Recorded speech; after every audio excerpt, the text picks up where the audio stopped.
Hey team, this is our last video leading up to camp. We're going to be covering a lot the day you get there for volunteer check-in and our first staff meeting.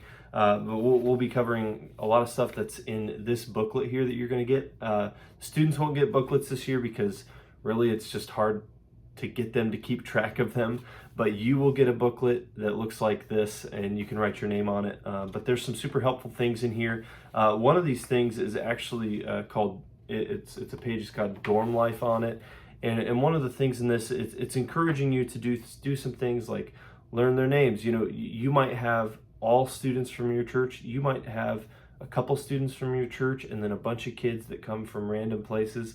The best thing to do is to set the tone early in the week, and just, you know, who's in charge in this room, but also getting to know their names, getting to know what their likes and dislikes are, and really beginning to know these students. The best thing throughout the week is to encourage rest.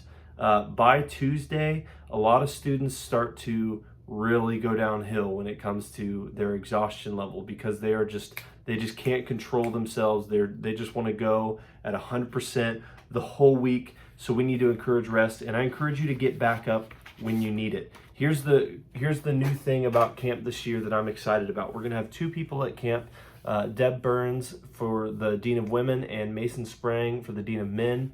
And these two people are there just for you. They are there to be backup whenever you need it, to help you if you're having a behavioral issue, whatever it might be. It could be in the dorms, it could be in the gym, it could be wherever.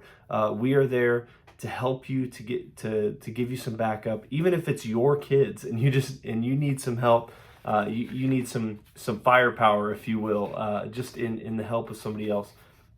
And that brings me to this, healthy rest.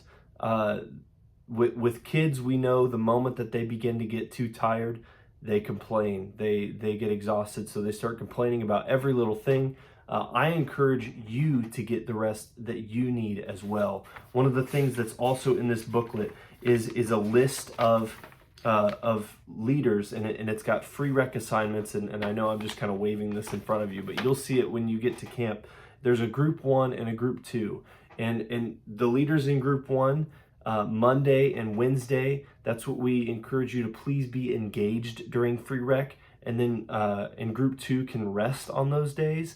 And then on Tuesday and Thursday, group 2 will be the ones that need to be the most engaged on those days. You can be as engaged as you want on every single day, but we want to encourage you that you take the rest that you need. If you need to take a step back for a little bit, maybe go take a nap in the dorm or something like that when there's no kids in there, take those days. And not everybody's listed on this free rec assignment because some people have different roles that call them into different places. So we can ask those questions and explain that when we get to camp. But one big thing that I want to talk about is youth group time. We are allotting a lot of time to our youth group times this year, because here's reality.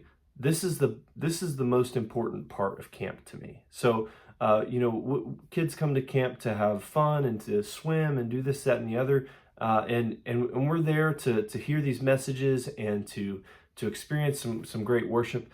But ultimately, what camp is to me is a place where relationships between you and your kids, your students, can grow and flourish. So we've allotted a lot of time in group time. So in the afternoons, they're going to be doing devos.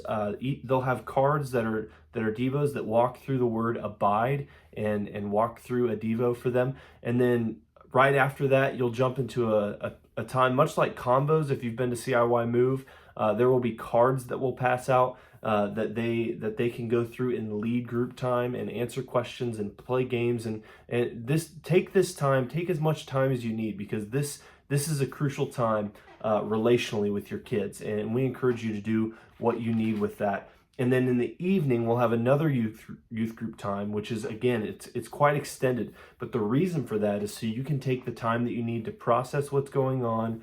But also, if you guys have talked about the message or whatever it is, and you're already done and your kids are kind of squirrely, take that time to go play a game together. Go spend some time, intentional time with just your youth group, so that you guys can get to know each other. And some of you who are leading groups of miscellaneous kids, that's an opportunity for you to get these kids to be encouraged and grow in relationships with other kids at camp. Some of these relationships truly last a lifetime. The last thing that I want to cover that's in your booklets is decisions. So you'll see in the booklets, there's a page that's dedicated to decisions. And what that looks like is it's just a suggested guide on how to handle those conversations. If you've never had that conversation before, some of you have handled that multiple times. But the one big thing that we ask at camp is that we make sure that we call home. We make sure we call home. We mom and dad are on the same page, or maybe the guardians are on the same page, and it's an opportunity for them to then invite them to come, and maybe they want their mom or dad to baptize them, maybe they want you to baptize them, but ultimately the most important thing is that their parents or their guardians understand what's happening. It's going to be a great week, and here's what I want to encourage you to do as I close out this video. We want to prepare the ground. We want to prepare the soil for camp. So the best way that we can be doing that is praying for our kids. I know that we may have been praying for our kids a long time ago, but I encourage you to set aside these next few days as we lead into camp to be praying over all of camp, to be praying over these students that they would experience the presence of God in a new and different way, and that they would be encouraged to follow Jesus more and more as we go throughout the week. Thanks. I'm so excited to see you guys and get to know some of you. It's going to be a great week at camp. I'm super excited about it.